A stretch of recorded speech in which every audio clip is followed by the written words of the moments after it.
Selamat pagi buat Bapak Ibu semua, para petani sawit dan mungkin pengusaha sawit juga yang hadir pada pagi hari ini.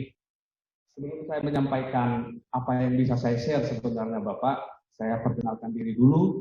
Nama saya Samuel Hutasoid. Sehari-hari saya bekerja sebagai advokat, saya praktisi dan juga legal auditor di Jakarta. Pada hari ini saya merasa sangat terhormat bisa berbicara di hadapan Bapak Ibu. Sebenarnya sekedar men-share atas apa yang saya research dan mungkin atas pengalaman-pengalaman perkara yang pernah saya geluti. Jadi tidak bermaksud menggurui, mohon maaf sebelumnya. Saya punya klien, pekebun juga iya, perusahaan-perusahaan sawit juga iya, ada di Kalimantan Tengah, di Kalimantan Selatan, yang kira-kira permasalahannya sama. Adanya kebun dia punya di dalam kawasan hutan. Nah, kira-kira itu yang ingin saya sampaikan hari ini dikaitkan dengan Undang-Undang Cipta Kerja. Apa yang solusi yang ditawarkan kepada para pelaku usaha sawit ini? Pelaku usaha bisa pekebun, bisa juga perusahaan. Karena kenapa harus mengaitkan ke Undang-Undang Cipta Kerja? Karena ada solusi meskipun tidak menyeluruh yang saya pikir bisa menjawab permasalahan yang dihadapi. Lanjut. Nah, saya sambil bergerak aja. Jadi, Bapak Ibu, kenapa Undang-Undang Cipta Kerja ini sering terjadi misleading atau kekeliruan menyebutnya Undang-Undang Omnibus Law, sehingga orang melulu melihat ribuan halaman berubah-ubah lagi di DPR itu, iya kan? Sebenarnya Omnibus Law itu bukan undang-undang, itu hanya metode, cara bagaimana merangkum banyak undang-undang yang saling bertabrakan atau saat ada terjadi disharmoni, tumpang tindih, diselesaikan. Itu metode. Jadi nyebutnya Undang-Undang Cipta Kerja. Kenapa itu yang dipilih? Karena itu yang paling ringkas. Bapak Ibu bayangkan ada 79 undang-undang di sini. Kalau harus satu-satu diubah, betapa lamanya dan betapa biaya sangat besar.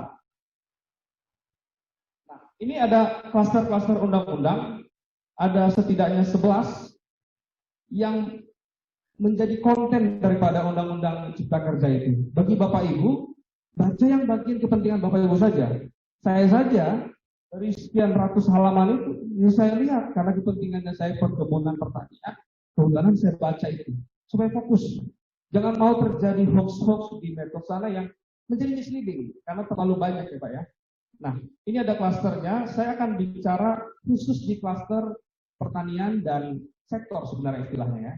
Sektor pertanian dan kehutanan dikaitkan nanti dengan persoalan keterlanjuran tadi. Nah ini, tadi kalau tadi ada 11 klaster, sebenarnya konteksnya itu konteks easy of doing business Bapak Ibu. Bagaimana kemudian berusaha. Maka nanti segala perizinan itu tidak disebut lagi IU, UPHKHT, semua dia namanya perizinan berusaha. Kira-kira itu saja semangatnya. Nah, ada beberapa sektor, saya akan bicara sektor pertanian dan kehutanan. Yang pertama, nah, hanya dua sektor pertanian dulu. Kalau mau baca aja nanti halaman 96. Saya sendiri agak sulit membacanya karena pasal-pasal terlalu banyak. Jadi saya kasih panduan, guidance yang halaman 96 sampai 124. Sektor pertanian ini mengubah 6 undang-undang yang terkait pertanian. Undang-undang perkebunan, varietas tanaman, sistem budidaya, perlindungan petani, hortikultura, dan kesehatan hewan. Tetapi saya hanya akan bicara yang pokok-pokoknya saja, yaitu perkebunan. Yang berubah di undang-undang perkebunan tidak banyak. Yang saya sampaikan ini lebih kepada ini perusahaan. Yang pertama, segala perizinan tidak disebut lagi yang tadi. Kan kalau baca undang-undang perkebunan 3 dia. Pengolahan, budidaya, dan dua-duanya bisa masuk. Itulah IUP. Kemudian itu nanti konteksnya perizinan berusaha. Dan pemerintah pusat sama memberi guidance juga. Kan daerah kan yang memberikan izin juga kepala daerahnya. Guidance-nya dari Direktorat Perkebunan. Lalu yang kedua, ini menunjukkan Undang-Undang Cipta Kerja ini juga konsisten dengan putusan MK. Banyak media mengatakan sudah dibatalkan MK, muncul lagi. Dulu perusahaan perkebunan kalau mau berkebun hanya ada izin usaha bisa mulai. Tetapi putusan MK tahun 2015 mengatakan tidak bisa lagi. You harus punya hak atas tanah, dalam hal ini hak guna usaha. Jadi kalau itu tidak ada, ya nggak bisa. Baru-baru ini saya Maret sibuk bolak-balik ke Sampit, ya sama. Perusahaan klien saya digugat. Kamu tidak punya HGU, dan masih ngurus Bapak. Karena persoalan kawasan. Untungnya klien saya sudah lebih dulu berkebun ketimbang putusan MK sehingga tidak retroaktif. Tapi saya bilang kepada klien saya, yuk Bapak kalau mau berkebun, urus dulu HGU-nya Pak. Karena sesudah itu nanti jadi nggak bisa. Pasca putusan MK 2015. Dan itu dituangkan lagi di dalam Undang-Undang Cipta Kerja. Yang ketiga, saya pikir tadi ini sudah disampaikan beliau, Bapak pembicara pertama, tentang kemitraan. Ada 20%. Yang asal lahannya berasal dari areal penggunaan lain di luar area HGU-nya dan yang berasal dari pelepasan kawasan. Ini bagian yang sudah dijelaskan beliau. Yang keempat, ini yang paling menarik buat saya, karena saya kan lawyer pidana biasanya menangani, saya melihat perkara, saya selalu sanksi. Sebelum undang-undang ini, sanksi kepada perusahaan perkebunan yang nggak ada izin, ada Pak, 5 tahun penjara sampai maksimal denda 10 miliar. Bagaimana korporasi di penjara? Bisa, pengurusnya. Itu bisa pertanggungan korporasi. Tetapi sekarang, dengan adanya Undang-Undang Cipta Kerja ini, tidak ada sanksi pidana. Dan banyak sekali sektor di Undang-Undang Cipta Kerja itu yang sanksinya didegradasi. Dari sanksi pidana menjadi sanksi administrasi. Basically saya setuju Pak. Sekarang ini undang-undang administrasi dikit-dikit pidanakan sehingga terjadi over criminalization. Maka tidak heran sebentar perusahaan dilaporkan. Kemudian saya masuk langsung ke sektor kehutanan. Sektor kehutanan ini bicara soal 2 undang-undang Bapak. Undang-Undang 41 dan Undang-Undang 18 2013 tentang pencegahan kerusakan hutan. Dari 2 undang-undang ini saya hanya akan bicara 3 hal pokok saja. Yang pertama, perhutanan sosial. Yang kedua, sanksi melakukan kegiatan perkebunan dalam kawasan. Dan yang ketiga, ini topik paling inti yang saya sampaikan, mengenai keterlanjuran. Yang pertama, apa perhutanan sosial? Ini konsep yang sebelumnya tidak ada dalam undang-undang kehutanan sebelumnya, tidak ada. Tapi diadopsi dalam Undang-Undang Cipta Kerja ini. Yaitu apa? Banyak masyarakat yang sebenarnya penghidupannya ada di sekitar kawasan itu, ada di dalam kawasan itu, dia tetap boleh bekerja. Karena itu penghidupannya, masyarakat ada terutama. Dia tidak boleh dikriminalisasi, tetapi status areal itu tetap hutan. Bapak boleh mengambil hasil hutan, tidak boleh dipidanakan.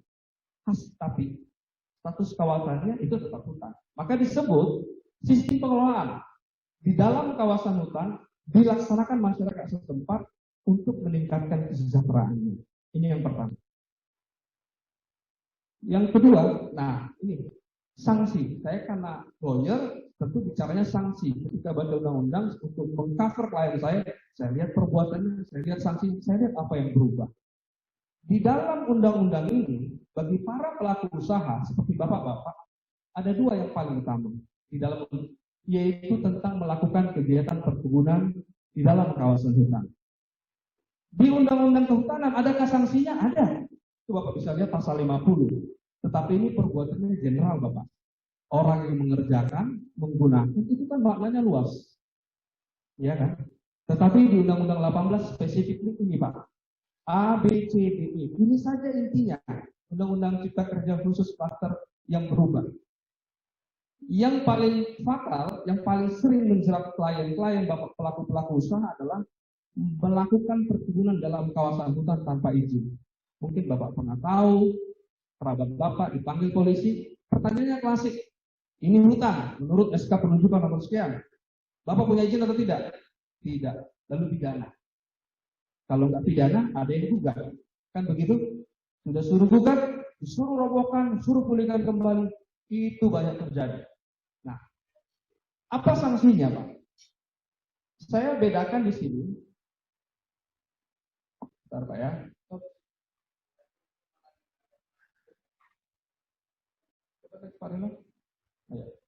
Nah, ini A dan B, kalau Bapak bawa alat berat dan berkebun, sanksi untuk orang ini 3-10 tahun. Dan atau denda lagi. Dan atau bisa dua-duanya atau hakim bisa milih. Kalau pelakunya korporasi, pengurusnya yang dipidana 8-20 tahun. Ini yang pernah saya hadapi di Kalimantan Selatan. korporasinya ya, pengurusnya juga iya. Bapak pikir bagaimana orang asing, direktur orang asing, diancam pidana penjara begitu, betapa dia paniknya kan? Padahal permasalahannya substansinya itu benar kawasan hutan nggak sih? Itu yang akan kita lihat. Lalu CDE ini soal hasilnya, Bapak ngangkut, Bapak menjual, Bapak membeli hasil hutan, ada juga pidananya, sama 3 sampai 10 tahun. Bedanya kalau di sini alternatif dendanya. Kalau korporasi lebih berat lagi, kan begini, dan lebih berat dari yang perorangan. Kenapa saya tunjukkan ini? Untuk menunjukkan di dalam Undang-Undang Cipta Kerja itu sanksi tetap ada loh Pak. Berkebun dalam kawasan itu tidak menjadi hilang. Begitu. Persoalannya bagaimana yang sudah terlanjur. Nah, sebelum menjawab bagaimana yang sudah terlanjur, kita harus paham dulu apa yang disebut sebagai kawasan hutan. Menurut saya, inilah pangkal dari semua permasalahan itu. Dikriminalisasi, dilapor perdata, digugat perdata, macam-macam. Karena tidak jelas apa itu kawasan hutan. Banyak orang mengatakan ada pohon tebangan sekian, itu hutan tuh.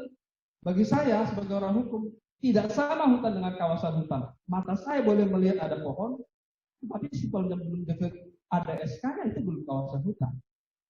Nah, semua yang mengkriminalisasi itu, melapor pidana, pasalnya pasti sama. Coba lihat tadi, melakukan kegiatan perkebunan di dalam kawasan hutan. Berarti objeknya, dua kata ini, kawasan hutan. Bagaimana menjadikan suatu area menjadi kawasan hutan? Undang-undang sudah menentukan, Pak. Ada tahap-tahapannya. Ini namanya rangkaian pengukuhan. Yang pertama, penunjukan. Penunjukan itu apa sih? Bahasa awam saya pertama sekali menangani perkara ini, saya anggap juga itu sudah hutan. Polisi-polisi itu pun yang tidak mendalami aspek ini, anggap itu sudah hutan. Itu hanya peta sebenarnya, di atas kertas. Baik satelit atau baik apalah, itu kementerian tunjuk ini hutan. Di Kalimantan Tengah ini, kalau tidak salah, SK 529 tahun berapa saya lupa, ada SK penunjukannya. Nah, iya Bapak, sebelumnya ada perubahan itu, Mentan nomor berapa. Nah, penunjukan ini masih harus ditindaklanjuti dengan tahap batas. Ini yang sering tidak dilakukan, atau dilakukan, tapi di atas kertas dilakukannya. Saya tidak menuduh, tapi fakta yang saya hadapi begitu. Seharusnya ketika ditunjuk arealnya 1 juta hektar, mestilah semakin berkurang, karena ada objek-objek lain yang harus dieklal. Nah, kenapa menjadi masalah? Definisi undang-undang itu sendiri yang membuat masalah. Semula definisi kawasan hutan ini pangkal masalah Pak. Ditunjuk dan atau. Kalau memakai definisi ini, sudah menjadi kawasan hutan kalau hanya ditunjuk. Itu yang terjadi. Oleh karena itu, sebelum putusan Mahkamah Konstitusi, tidak salah. Kalau dipanggil polisi, ini sudah kawasan hutan berdasarkan SK penunjukan, tidak salah. Sampai pada akhirnya tahun 2012 ada 5 bupati di Kalimantan Tengah ini, Gunung Mas, Katingan, Barito, apalagi saya lupa. Ada 5 bupati sama satu ajukan gugatan ke Mahkamah Konstitusi dan hasilnya mengabulkan dan itu masuk akal. Bapak bayangkan bagaimana bisa ini pertentangan ini Pak. 1 angka 3 nyebut hutan itu harus ditunjuk dan atau, ya kan? Berarti hanya ditunjuk boleh dong. Karena ada alternatif kata atau. Sementara pasal 15 saya nyebut pengukuhan kawasan hutan itu harus melalui 4 tahap ini. Jadi terjadi inkonsistensi. Saya menjadi sarjana hukum setelah saya SD, SMP, SMA, baru saya jadi sarjana. Tetapi kalau memakai logika definisi ini, saya sudah bisa menjadi sarjana hukum. Dan saya hanya lulusan sekolah dasar. Kira-kira gitu ilustrasinya. It doesn't make sense. Ya Pak ya. Nah ini pengukuhan. Lalu sekarang bicara apa yang disebut kondisi terlanjur. Hakikatnya, sesuatu menjadi terlanjur kalau objek itu sudah ada, Pak. Baru bisa kita bilang terlanjur. Apa yang ada itu, kalau sudah ada SK penetapannya, baru boleh dibilang itu terlanjur. Kalau kita konsisten dengan yang disebut ini. Tapi saya tahu, perdebatan ini banyak, terutama di KLHK. Mereka nggak mau dong. Kalau memakai konsisten definisi ini, kawasan hutan akan sangat turun drastis. Cara bicara legal ya, yang juridis. Kenapa? Karena penetapan itu sangat lama, Pak. Di Kalteng sendiri, Bapak boleh lihat di website KLHK, baru ada 30 kelompok hutan yang ditetapkan. Jadi kira-kira begini, SK penunjukan itu katakan 1 juta di Kalteng. Mereka nggak langsung satu provinsi, belum ada itu SK penetapan level provinsi. Mereka parsial istilahnya. Dan ini menurut saya, kritik saya juga pada KPK, tidak dipublish secara terbuka kepada masyarakat. Padahal menurut peraturan itu terbuka. Akibatnya apa? Banyak pelaku usaha yang tidak tahu ini dia sudah hutan apa tidak. Mestinya kalau itu sudah hutan, tentu dia harusnya tahu. Kenapa? Karena ada tata batas. Kalau tata batas itu kan tindakan fisik di lapangan, Pak. Ada kepentingan kepala desa, saksi batas, mesti dia tahu. Kan seharusnya. Ini yang tidak diketahui. Ini saya katakan tadi mengenai keterlanjuran. Sepanjang belum ada SK penetapan secara hukum, itu belum bisa disebut kawasan hutan. Di Kalimantan Tengah, ini SK-nya tadi 759 tahun 82, lalu diubah dengan SK 529 tahun 2012. Bayangkan Bapak sampai tahun 2012, dia masih penunjukan. Belum selesai-selesai. Yang diselesaikan baru 30 kelompok hutan. Ini pun tidak banyak sebenarnya. Dari tahun 92 sampai 2018. Lalu, apa potensi resiko yang terjadi ketika definisi kawasan hutan itu tidak jelas, tidak clear? Akan banyak multitafsir. Yang paling jelas yang saya hadapi dalam praktek adalah satu, ada yang melapor secara pidana. Melapor pidana ini subjeknya bisa banyak. Kalau kita subjek perkebunan, biasanya bisa jadi perusahaan HTI yang tumpang tindih lahan. Bisa jadi perusahaan pertambangan yang memakai izin pinjam pakai lahan. Bisa jadi juga masyarakat. Pasalnya sama, berkebun dalam kawasan hutan. Apa dasar menyatakan itu kawasan hutan? SK penunjukannya tadi yang sebenarnya basically itu belum bisa disebut sebagai sifat yang final. Tetapi bagi penyidik, sering sekali mereka tidak mau tahu pokoknya ini SK penunjukan kawasan hutan ini hutan. Itu kita alami Bapak ketika mendampingi klien-klien korporasi sama. Korporasi ini sebenarnya kasihan, dia kan dapat izin nih dari bupati, dari gubernur dia bekerja lagi. Tetapi somehow bagaimana terjadi tumpang tindih dengan izin perusahaan HTI. Jadi perusahaan HTI lapor. Kenapa terjadi? Karena areal ini semestinya clear dari segi tata ruang. Ini non kehutanan, maka terbit izin kan Pak ya. Tetapi menurut Menteri Kehutanan ini kawasan hutan. Ini yang terjadi. Nah. Lalu bisa juga terjadi gugatan perdata. Ini subjeknya saya tadi sudah sampaikan perusahaan perkebunan versus perusahaan HTI. Sering di banyak daerah ada yang di Riau, di Kalimantan apalagi, Kalimantan Selatan, Bapak pasti sudah tahu lah. Lalu antara perkebun dengan perusahaan HTI, Bapak para petani, bisa saja juga. Atau ini juga, ini paling sering juga nih, LSM dengan konsep gugatan perwakilan. Jadi dia, Undang-Undang Kehutanan memang memberikan hak kepada LSM untuk menggugat atas nama kelestarian lingkungan. Misalnya saya punya lahan sekian, dalam SK penunjukan itu kawasan hutan digugat. Akan sama semua redaksinya. Saya hadapi beberapa kasus. Pertama dia bilang itu hutan berdasarkan SK penunjukan. Lalu kemudian dia bilang saya telah menebanginya. Padahal biasanya yang saya tahu para petani-petani saya itu dia nggak menebangi. Dia membeli lahan garapan dari masyarakat yang sebelumnya sudah ada di tubuh begitu ya kan. Nah, kalau dia membeli lahan dari masyarakat itu apa artinya Pak? Masyarakat itu sudah semua ada di situ.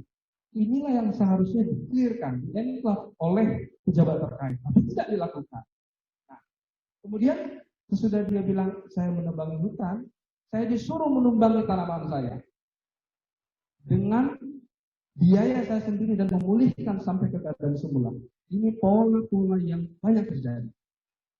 Dengan gugatan yang dilakukan oleh LSM. Bolehkah LSM gugat? Boleh. Apakah Undang-Undang Cipta Kerja menghapus hak itu? Tidak.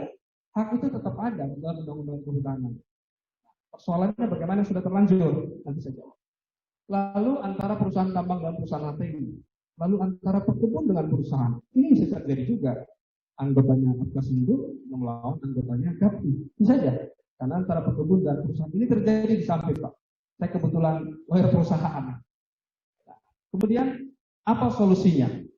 Yang pertama terkait orang yang tinggal di dalam atau sekitar kawasan hutan, ya Pak ya, ini kalau dia tinggal di dalam atau sekitar kawasan hutan paling singkat 5 tahun terus menerus, tidak dikenakan sanksi administrasi.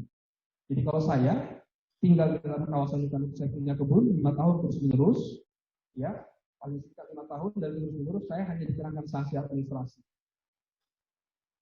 Namun sanksi itu bisa dikecualikan kepada orang yang tadi ya, kalau dia terdaftar dalam kebijakan penataan kawasan hutan, ini dari KLHK. Dan yang kedua, dia sudah mendapat sanksi adat. Lalu apa definisi bertempat tinggal itu? Kalau dia menjadikan kebun itu sebagai mata pencahariannya, itu tidak ada sanksi Pak, boleh dikecualikan.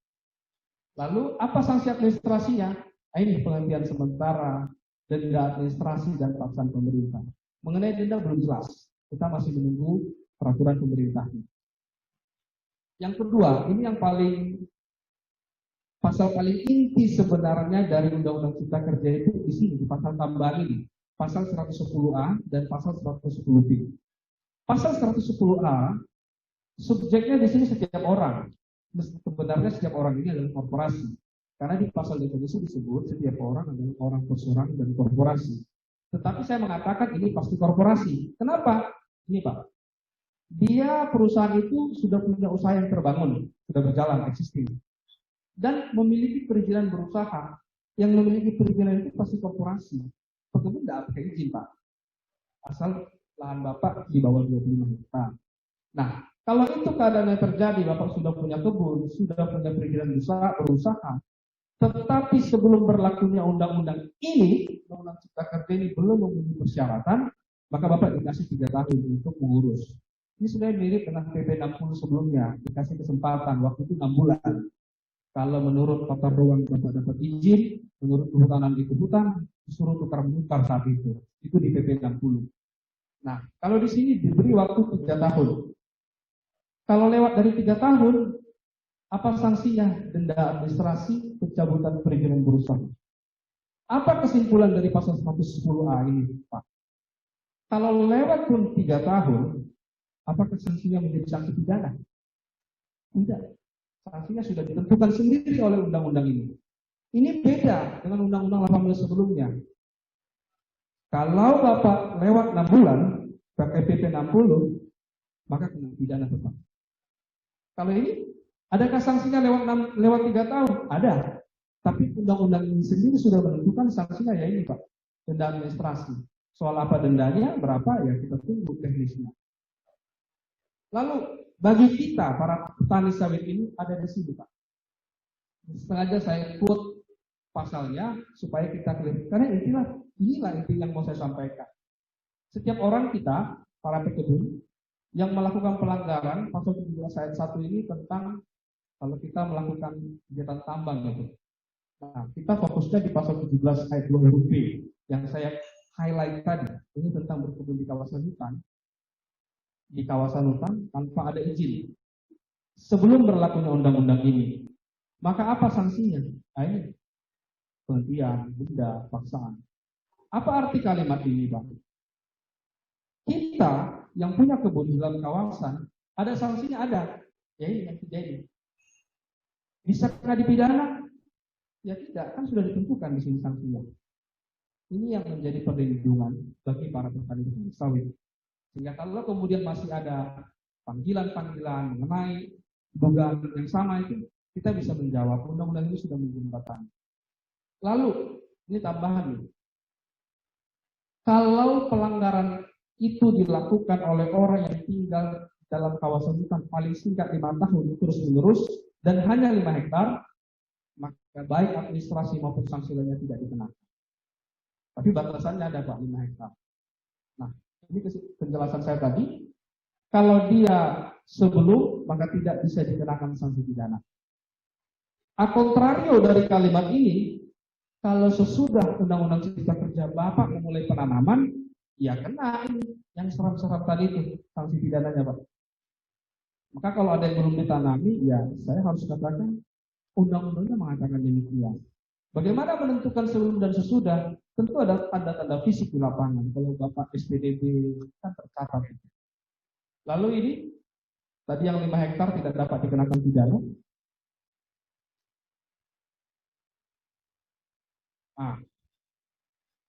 Bagaimana cara menghitung denda administrasinya? Tadi kan ada Pak ya, denda administrasinya. Memang masih menunggu peraturan pemerintah, tetapi penjelasan undang-undang ini menyatakan begini. Denda adalah luas perkebunan sawit dalam kawasan dikali jangka waktunya. Jangka waktu adalah kegiatan perkebunan dalam kawasan hutan dimulai sejak usia produktif sampai dengan terakhir penguasaannya. Yang saya tahu, Bapak bisa koreksi, dia mulai produktif pada usia panen kelima. Katakan sampai ke tahun ke-25, itulah jangka waktunya. Lalu ini tarif denda ini masih menunggu dari peraturan pemerintah. Apa masalah lain yang belum dijawab oleh Undang-Undang Cipta Kerja ini?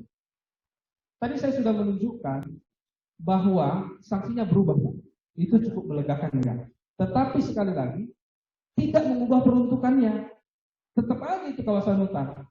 Tapi sanksinya tadi tidak menjadi pidana. Nah, apa efeknya ketika tidak diselesaikan? Mungkin Bapak pernah melihat ini Perpres 44 tahun 2020 tentang ISPO, ya Pak ya, sistem berkelanjutan. Yang diwajibkan ISPO ini perusahaan juga pekebun wajib. Masalahnya ada yang menjadi ganjalan kenapa Bapak Ibu tidak bisa menjadi wajib ISPO. Syaratnya dua disebut di sini. Memiliki STDB, STDB itu administrasi lah. Dan ini dokumen hak atas tanah. Dokumen hak atas tanah ini apa sih? Hak milik, HGU, yang tidak mungkin dikeluarkan oleh BPN kalau itu masih dalam kawasan hutan. Ini yang menjadi ganjalan utama. Adakah sanksinya kalau ketika nanti itu tidak dipenuhi? Ada. Memang administrasi.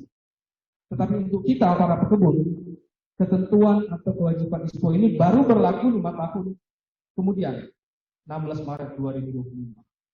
Kalau begitu, bagaimana cara menyelesaikannya permasalahan kawasan ini? Satu, Undang-Undang Cipta Kerja mengadopsi soal sanksinya. Tetapi saya bilang tadi peruntukannya tetap. Maka per hari ini saya akan hanya bisa bilang tetap merujuk pada ketentuan yang ada. Kalau perusahaan PP 104 tahun 2015. Kalau kita para pekebun, menurut saya kendati ada perdebatan, inilah jawabannya. Perpres 88 tahun 2017 tentang penyelesaian penguasaan tanah dalam kawasan hutan. Yaitu apa? Nanti bisa ada settlement, bisa perhutanan sosial, atau diubah batasnya, karena dia akan menjadi objek toran, lalu nanti diterbitkan hak atas tanah oleh BPN.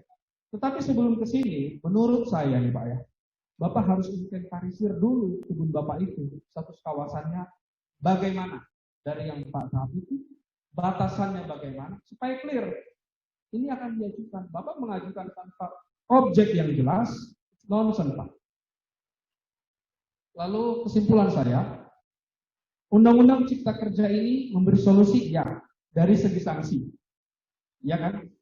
Yaitu terhadap pelaku usaha yang lahannya ada dalam kawasan sebelum Undang-Undang Cipta berlaku, maka pertama untuk perusahaan perkebunan dikasih waktu 3 tahun untuk selesaikan itu barang. Yang kedua, untuk pekebun yang arealnya 5 hektar yang dia tinggal di sekitar atau di dalam kawasan terus-menerus, maka dia tidak dikenakan sanksi. Lalu yang terakhir, bagaimana terhadap pekebun yang tidak tinggal dalam kawasan yang lebih dari 5 hektar, dikenakan sanksi sepanjang itu dilakukan sebelum undang-undang berlaku. Bagaimana Bapak kalau besok mulai berkebun? Ya tentu dikenakan sanksi lah, pidana yang saya sampaikan tadi. Dengan kata lain, sanksi berkebun di dalam kawasan hutan sebelum undang-undang Cipta Kerja tetap ada, hanya sanksinya administrasi. Yang kedua, antitesanya adalah kalau berkebun sesudah ada sanksi pidana, ada sanksi administrasi.